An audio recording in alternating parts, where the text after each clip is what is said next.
بسم اللہ الرحمن الرحیم۔ قال اللہ تبارک و تعالی فی القرآن المجید وَإِذْ يَرْفَعُ إِبْرَاهِيمُ الْقَوَاعِدَ مِنَ الْبَيْتِ وَإِسْمَاعِيلُ رَبَّنَا تَقَبَّلْ مِنَّا إِنَّكَ أَنْتَ السَّمِيعُ الْعَلِيمُ۔ صدق اللہ مولانا العظیم۔ مولاي صلی وسلم دائما ابدا على حبیبک خیر خلق کلہم۔ اللہ رب العزت کا بے پایاں لطف و کرم اور احسان عظیم ہے کہ جس نے ہمیں آج جمعۃ المبارک کی عظیم اور بابرکت محفل میں اکٹھے ہونے کی توفیق عطا فرمائی۔ سب سے بڑھ کر یہ کہ ہمیں دولت ایمان سے بہرہ مند فرمایا۔ آج ہمارا موضوع گفتگو کعبۃ اللہ کی عظمت۔ آج ہم قرآن و حدیث کی روشنی میں کعبۃ اللہ کی جو شان اور عظمت بیان کی گئی ہے اس کا بیان کریں گے۔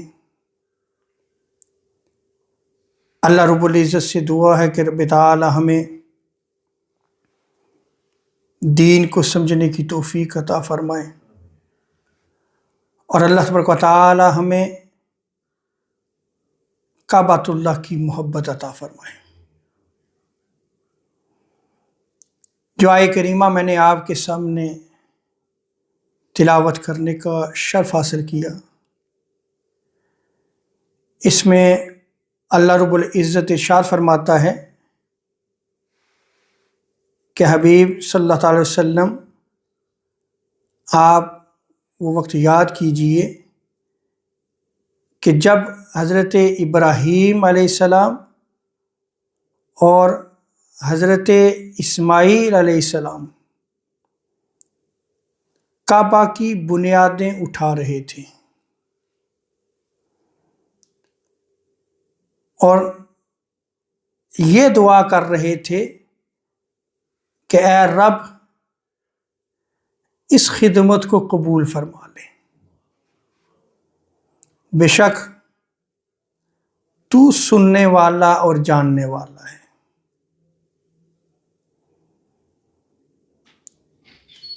اس آیت کریمہ میں اللہ تبارک و تعالی نے بیت اللہ کی جو تعمیر ہوئی اس کا ذکر فرمایا اور تعمیر کرنے والی شخصیات کا ذکر بھی فرمایا کہ جو جد الانبیاء حضرت ابراہیم علیہ السلام اور ان کے لخت جگر حضرت اسماعیل علیہ السلام، وہ جب کعبہ کی تعمیر کر رہے تھے اور وہ یہ ساتھ دعا کر رہے تھے،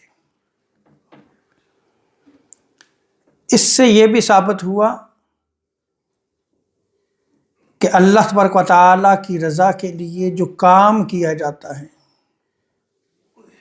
اس کی خوشنودی کے لیے، اس کی رضا کے لیے جو کام کیا جاتا ہے، اس کام کو مکمل کرنے کے بعد بندہ اللہ رب العزت سے دعا کرے۔ یہ سنت انبیاء ہے کہ باری تعالیٰ یہ جو خدمت تو نے لی ہے اس کو قبول فرما لے۔ جیسا کہ حضرت ابراہیم علیہ السلام اور حضرت اسماعیل علیہ السلام جب وہ کعبہ کی تعمیر کی خدمت پر مامور ہوئے، انہوں نے اس تعمیر میں حصہ لیا، تو پھر یہ اللہ رب العزت سے دعا کی۔ کعبۃ اللہ کی تعمیر سب سے پہلے کس نے کی، اس کے بارے میں مختلف روایات ہیں۔ اور مختلف اقوال ہیں۔ حافظ ابن کثیر البدایہ والنہایہ میں آپ دو اقوال کو نقل فرماتے ہیں۔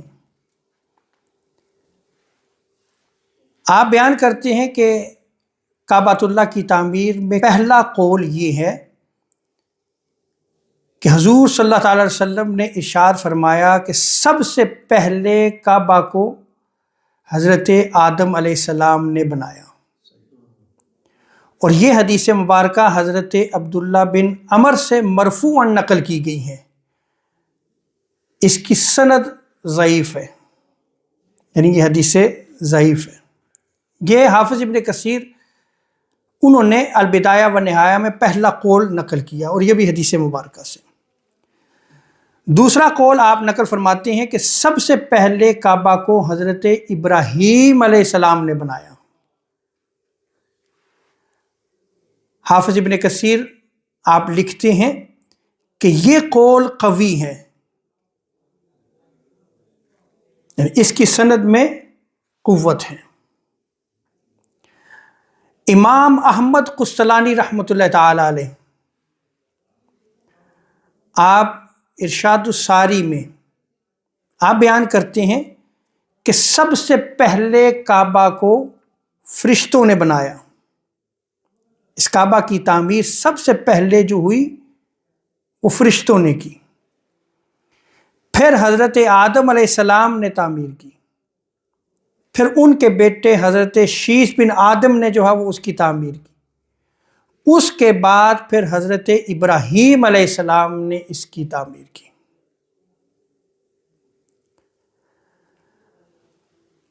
اس کی تائید میں حضرت عبداللہ ابن عباس رضی اللہ تعالی عنہما وہ فرماتے ہیں، اور آپ کا یہ قول مسند الفردوس میں امام دارمی نے نقل کیا ہے، اور امام جلال الدین سیوطی رحمۃ اللہ تعالی علیہ نے اس قول کو التفسیر در المنصور میں نقل کیا ہے۔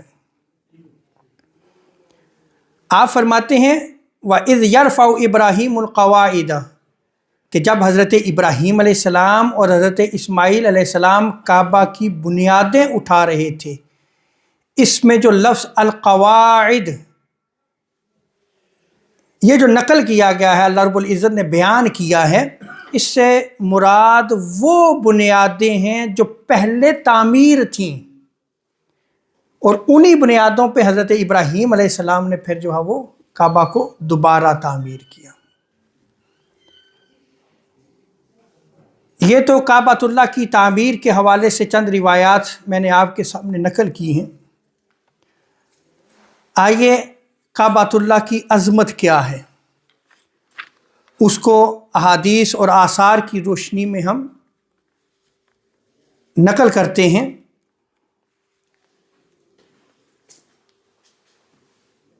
اللہ تبارک و تعالی فرشتوں سے جب کوئی کام لیتا ہے، ان کی کوئی ڈیوٹی لگاتا ہے اور وہ زمین پہ بھیجنا چاہتا ہے، اس کی ڈیوٹی لگائی ہے کہ یہ کام زمین پہ کر کے تم واپس آ جاؤ، تو سب سے پہلے جو اسے حکم دیا جاتا ہے وہ طواف کعبہ کا حکم دیا جاتا ہے۔ حضرت وہب ابن منبہ وہ بیان کرتے ہیں کہ جب اللہ تبارک و تعالی کسی بھی فرشتے کو زمین پر کوئی ذمہ داری نبھانے کے لیے بھیجتا ہے، اس کی ڈیوٹی لگاتا ہے کہ یہ کام کر کے تم واپس آؤ، تو اللہ رب العزت اس فرشتے کو حکم دیتا ہے کہ وہ سب سے پہلے بیت اللہ کی زیارت کرے۔ لہذا وہ فرشتہ عرش کے نیچے احرام پہن کر تلبیح کہتا ہے، لبیک اللہم لبیک۔ تو فرشتہ جو احرام باندھ رہا ہے وہ عرش کے نیچے، اور وہیں سے تلبیح کا آغاز کر دیتا ہے۔ اسی لیے بندہ مومن جو حج یا عمرے کے لیے جاتا ہے، جب احرام باندھتا ہے تو وہ اسی وقت تلبیح کہنا شروع کر دیتا ہے، لبیک اللہم لبیک۔ تو فرشتے بھی جب طواف کعبہ کرتے ہیں اور زیارت کعبہ کے لیے اللہ کے حکم سے آتے ہیں تو سب سے پہلے کیا کرتے ہیں؟ وہ احرام عرش کے نیچے باندھتے ہیں، پھر تلبیہ کہتے ہیں، پھر وہ حجر اسود کے سامنے آ کے استلام کرتے ہیں، یعنی چومتے ہیں، وہیں سے طواف کا آغاز ہوتا ہے۔ تو فرشتے بھی جب طواف کعبہ کرتے ہیں تو طواف کعبہ کا آغاز کہاں سے کرتے ہیں؟ حجر اسود کے سامنے جا کے استلام کرتے ہیں، اس کو چومتے ہیں۔ پھر فرشتے 7 مرتبہ اس بیت اللہ کا طواف، وہ جو فرشتہ آیا ہے وہ طواف کرتا ہے، اور پھر 2 رکعت ادا کرنے کے بعد وہ جو اس فرشتے کی اللہ رب العزت نے ڈیوٹی لگائی تھی، وہ ڈیوٹی سر انجام دینے کے بعد وہ واپس لوٹ جاتا ہے۔ تو آپ کعبۃ اللہ کی عظمت دیکھیں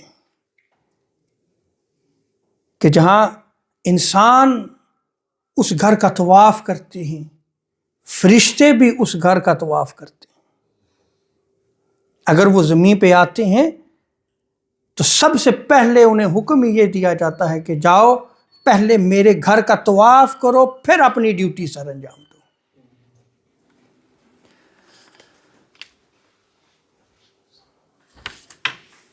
اسی طرح امام جلال الدین سیوطی رحمۃ اللہ تعالی علیہ نے الدر المنصور میں نقل کیا ہے، حضرت ابو ہریرہ رضی اللہ تعالی عنہ بیان کرتے ہیں کہ جب حضرت آدم علیہ السلام نے حج کیا اور مناسک حج ادا کیے، حج میں جو امور سر انجام دیے جاتے ہیں انہیں مناسک حج کہا جاتا ہے۔ تو انبیاء بھی جو حج کرتے تھے وہ بھی ان مناسک کو ادا کرتے تھے، یہ سلسلہ آج بھی جاری ہے۔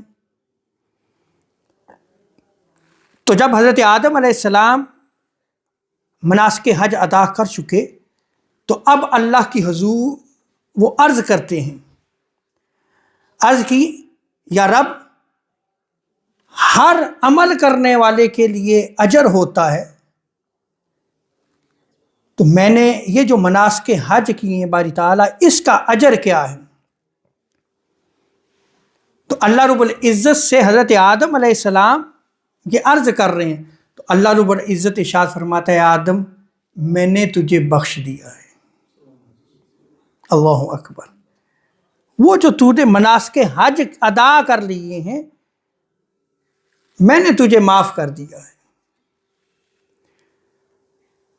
اور جو تیری اولاد میں سے جو بھی اس گھر کی زیارت کے لیے آئے گا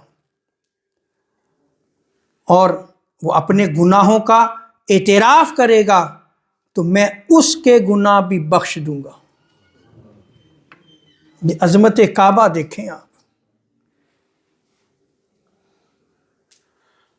کہ وہاں جا کے بندہ مومن اپنے گناہوں کا اعتراف کرتا ہے، بتقاضۂ بشریت جو اس سے غلطیاں سرزد ہوئیں، جو گناہ سرزد ہوئے، جو کوتاہیاں ہوئیں، وہ اللہ کے حضور وہاں جا کے اگر معافی مانگتا ہے، اعتراف کرتا ہے، تو اللہ رب العزت اس کے گناہوں کو بھی معاف فرما دیتا ہے۔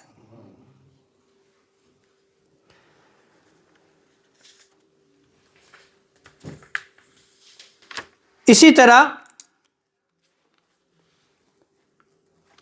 کعبہ کی طرف دیکھنا یہ بھی عبادت ہے۔ آپ جب مکہ المکرمہ میں جاتے ہیں، حرم مکہ جب جا کے آپ ایک دفعہ جب کعبۃ المشرفہ کی زیارت کرتے ہیں تو کتنی ایک ہیبت ہوتی ہے، کتنا ایک رعب ہوتا ہے، کتنی ایک عظمت ہوتی ہے، اور آپ اس کی طرف دیکھتے ہیں، یہ دیکھنا بھی عبادت ہے۔ جیسا کہ حضرت طاؤس وہ اس روایت کو نقل کرتے ہیں، مصنف ابن ابی شیبہ میں اس روایت کو نقل کیا گیا ہے، مصنف عبد الرزاق میں بھی اس روایت کو نقل کیا گیا ہے، اور امام بہقی نے شعب الایمان میں اس روایت کو نقل کیا ہے۔ حضور علیہ الصلوۃ والسلام نے ارشاد فرمایا النظر الی البیت عبادہ، کہ بیت اللہ کی طرف دیکھنا بھی عبادت ہے۔ تو آپ جب کعبہ کو دیکھتے ہیں تو گویا آپ عبادت میں مشغول ہیں۔ وہ لمحات جو کعبہ کی زیارت میں گزرتے ہیں وہ آپ کے لمحات عبادت میں گزرتے ہیں، آپ اس گھر کو دیکھتے ہیں۔ اور امام حسن بصری رحمۃ اللہ تعالیٰ علیہ نے فضائل مکہ میں اس روایت کو نقل کیا ہے۔ حضور علیہ الصلوۃ والسلام ارشاد فرماتے ہیں کہ جس نے ایمان کی حالت میں اور یہ یقین رکھتے ہوئے کہ کعبۃ اللہ اللہ رب العزت کا گھر ہے، کعبۃ اللہ پر نظر ڈالی تو اللہ تبارک و تعالی اس کے جو سابقہ گناہ ہیں، گزشتہ گناہ ہیں، ان کو معاف فرما دیتا ہے۔ نہ صرف سابقہ گناہ معاف فرماتا ہے بلکہ آئندہ آنے والے گناہ بھی اللہ رب العزت اس کعبۃ اللہ کی زیارت کے باعث معاف فرما دیتا ہے، اس کی بخشش و مغفرت کر دی جائے گی، اور قیامت کے دن اسے نجات پانے والوں میں سے اٹھایا جائے گا۔ تو آپ دیکھیں کہ اگر آپ حج یا عمرہ کے لیے جاتے ہیں اور جب آپ حرم پاک میں داخل ہوتے ہیں، کعبہ کی زیارت کرتے ہیں، اس زیارت کی کیا فضیلت ہے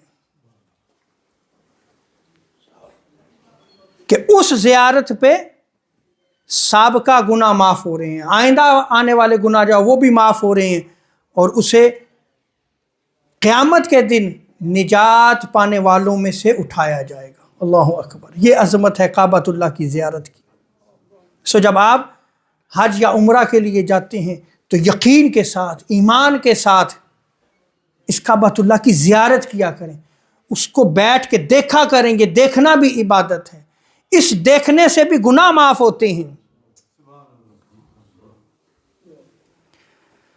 اور حضرت امام حسن بصری انہوں نے رسالہ میں اس روایت کو نقل کیا ہے کہ حضور علیہ الصلوۃ والسلام نے ارشاد فرمایا جس شخص نے طواف اور نماز کی ادائیگی کے علاوہ بیت اللہ کو دیکھا، وہ بیت اللہ میں موجود ہے، طواف کر رہا ہے یا اس نے نماز پڑھی ہے، اس کے علاوہ وہ کیا کرتا ہے کہ وہ بیت اللہ کی زیارت کر رہا ہے، اس کو دیکھ رہا ہے، تو حضور علیہ الصلوۃ والسلام ارشاد فرماتے ہیں کہ اللہ رب العزت کے نزدیک مکہ مکرمہ کے علاوہ کی گئی 1 سال کے روزوں اور 1 سال کے قیام، رکوع، سجود کی عبادت سے وہ زیارت کعبہ افضل ہے۔ اللہ اکبر،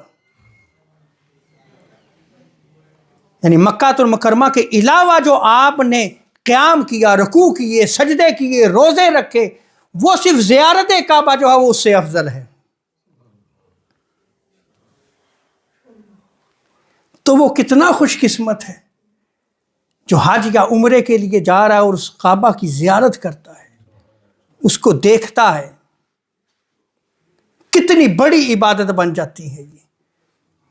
اس گھر کو صرف دیکھنے کی عبادت کا ثواب آپ دیکھ لیں کہ اس کی زندگی کے سابقہ گناہ بھی معاف ہو رہے ہیں اور آئندہ گناہ بھی معاف ہو رہے ہیں، اور قیامت کے دن وہ نجات پانے والوں میں سے اٹھایا جائے گا اور اسے افضل عبادت بھی قرار دیا۔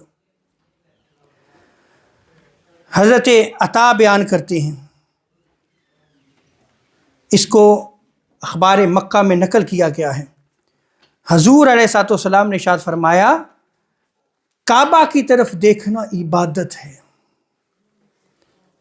اور کعبہ کی طرف دیکھنے والا ہمیشہ خشوع و خضوع کے ساتھ روزے رکھنے والے کی طرح ہے، یعنی جو اپنے روزے کو صحیح طریقے سے ادا کرتا ہے، اس کی رضا کے لیے ادا کرتا ہے، تو کعبہ کو دیکھنے والا ہمیشہ وہ جو خشوع و خضوع کے ساتھ روزہ رکھ رہا ہے اس کی طرح بن جاتا ہے، اور وہ خشوع و خضوع کے ساتھ نماز پڑھنے والوں کی طرح ہے، اور اللہ کے راستے میں جہاد کرنے والے کی طرح ہے۔ کر کیا رہا ہے وہ؟ صرف وہ کعبے کو دیکھ رہا ہے، وہ کعبے کی زیارت کر رہا ہے، تو کعبے کو دیکھنا بھی دیکھ لیں کس قدر بڑی عبادت ہے۔ اور اسی طرح حضرت ابن عباس رضی اللہ تعالی عنہما وہ بیان کرتے ہیں، اور اس روایت کو بھی اخبار مکہ میں نقل کیا گیا ہے، حضور علیہ الصلوۃ والسلام نے ارشاد فرمایا کہ اللہ رب العزت ہر دن اور رات کعبۃ اللہ پر 120 رحمتیں نازل فرماتا ہے۔ اس کی ایک رحمت نازل ہو جائے تو کائنات میں وہ سما نہیں سکتی، اس کی ایک رحمت ہی بڑی ہے۔ لیکن کعبۃ اللہ میں، اس حرم میں کتنی رحمتیں اللہ رب العزت دن اور رات میں نازل فرماتا ہے؟ 120 رحمتیں نازل فرماتا ہے۔ حضور علیہ الصلوۃ والسلام فرماتے ہیں کہ جن میں سے 60 رحمتیں جو وہ کعبہ کا طواف کر رہے ہیں ان کو ملتی ہیں، اللہ رب العزت انہیں عطا فرماتا ہے، وہ جو اس کعبۃ اللہ کا طواف کر رہے ہیں 60 رحمتوں کے وہ مستحق ہو جاتے ہیں، اور 40 رحمتیں جو کعبۃ اللہ کے سامنے نماز پڑھنے والے ہیں ان کو عطا کی جاتی ہیں، جبکہ 20 رحمتیں جو صرف کعبۃ اللہ کی زیارت کر رہے ہیں ان کو جو ہے وہ عطا کی جاتی ہیں۔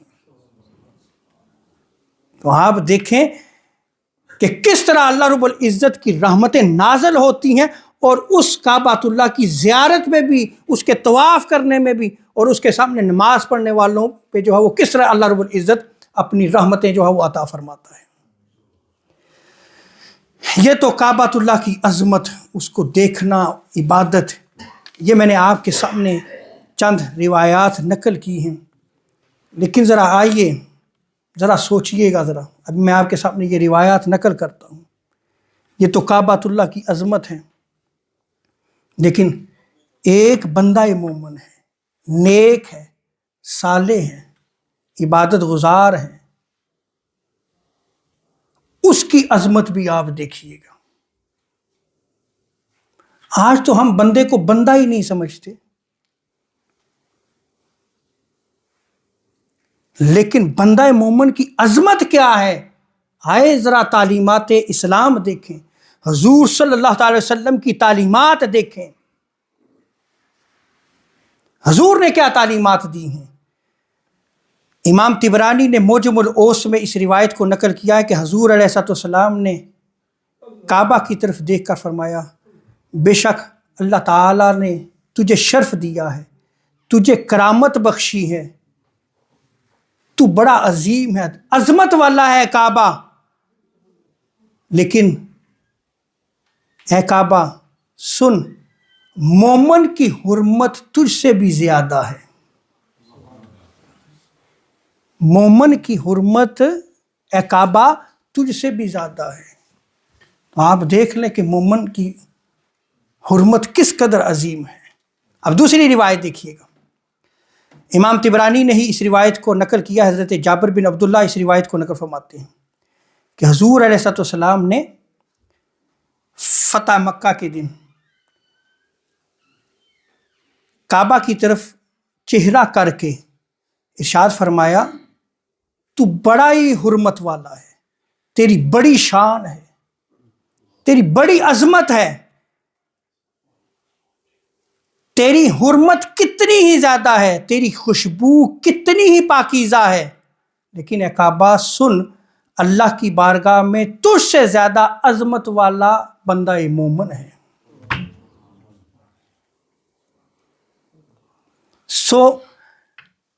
کعبے کو دیکھنے کے حوالے سے میں نے آپ کے سامنے روایات نقل کی ہیں، اس کی حرمت بھی ہے اور اس کی حرمت کا لحاظ رکھنا ہوگا، لیکن بندہ مومن کی حرمت دیکھیں۔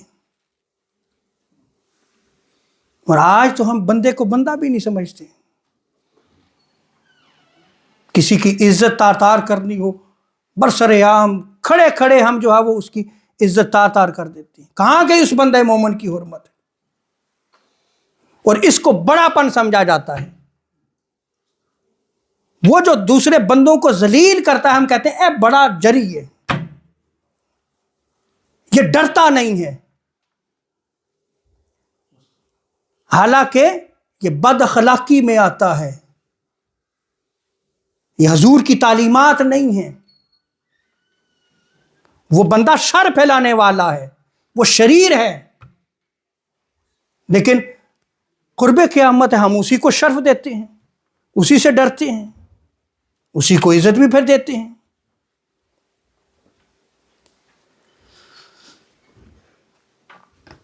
اور پھر آگے دیکھیں، امام ابن ابی شیبہ نے اس روایت کو نقل کیا ہے، آقا علیہ الصلوۃ والسلام نے جب بیت اللہ کو دیکھا تو آپ نے ہاتھ اٹھا کے یہ دعا کی۔ حضور کعبہ کو دیکھ کے ہاتھ اٹھا کے دعا کیا کرتے تھے، یہ بھی سنت رسول صلی اللہ علیہ وسلم ہے۔ ہاتھ اٹھا کے دعا کی اور فرمایا اے اللہ اس گھر کے شرف کو، تعظیم کو، تکریم کو اور ہیبت کو باری تعالیٰ اور بڑھا دے، اور مزید اس کو شرف عطا فرما، اس کی عظمت میں اضافہ فرما، اس کی ہیبت میں، شرف میں اضافہ فرما، اور جو اس کی عظمت، شرف اور تکریم کی خاطر اس کا عمرہ یا حج کرے تو تو اس کی عزت میں، شرف میں اضافہ فرما دے۔ جو اس کعبہ کا طواف کرے تو اس کے شرف میں اضافہ فرما دے۔ تو کعبہ کا طواف کرنے سے بندے کے شرف میں اضافہ ہوتا ہے۔ اللہ اکبر۔ بس یہ آخری روایت غالباً وقت بھی ہو چکا ہے، اس کو نقل کرنے کے بعد اس خطاب کا اختتام کرتا ہوں کہ جب تک اس کعبۃ اللہ کی عظمت، اس کا شرف، اس کی بزرگی بندوں کے دلوں میں رہے گی، لوگ نیکی پہ قائم رہیں گے، اور جب یہ اٹھ جائے گی، دیکھیے گا حضور کیا ارشاد فرماتے ہیں، تو پھر ہلاکت ہوگی۔ آج جب آپ کعبۃ اللہ کی زیارت کے لیے جاتے ہیں تو اس کعبۃ اللہ میں کھو جایا کریں، اس کی زیارت کیا کریں، اور جو دیگر امور ہیں ان میں نہ کھویا کریں۔ آج کل تو جو ہے وہ سارا ایک سسٹم ہی الگ بن گیا ہے، جب آپ وہاں پہنچ گئے ہیں تو پھر اسی کے ہو کے رہ جائیں۔ اب حضور علیہ الصلوۃ والسلام نے کیا ارشاد فرمایا؟ حضور علیہ الصلوۃ والسلام فرماتے ہیں اس امت کے لوگ اس وقت تک بھلائی اور نیکی پر قائم رہیں گے جب تک وہ حرم مکہ کی تعظیم کرتے رہیں، اس کی تعظیم کرتے رہیں گے، اور جب اس کی حرمت کو قائم رکھیں گے تو انہیں عظمت حاصل رہے گی، اور جب انہوں نے اس کی حرمت کو ضائع کر دیا تو یہ ہلاک ہو جائیں گے۔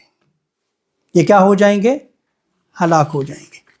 اللہ رب العزت ہمیں دین کو سمجھنے کی توفیق عطا فرمائے۔ اللہ رب العزت جو حج کے لیے ان ایام میں تیاری کر رہے ہیں اور جو جا رہے ہیں، جو سفر کا ارادہ کرتے ہیں، رب تعالیٰ ان کے حج کو قبول و منظور فرمائے۔ وہ کعبۃ اللہ میں جائیں گے، زیارت کریں گے، تمام کو دعاؤں میں یاد رکھیں، اور کعبۃ اللہ کی جو ہے وہ زیارت بھی عبادت ہے۔ وہاں جو لمحات ہیں وہ اللہ کی رحمتوں کا نزول ہوتا ہے، ان رحمتوں کو آپ سمیٹیں۔ اللہ رب العزت ہمیں طواف کعبہ کی توفیق عطا فرمائے اور حج کی توفیق عطا فرمائے۔ وما علینا الا البلاغ المبین۔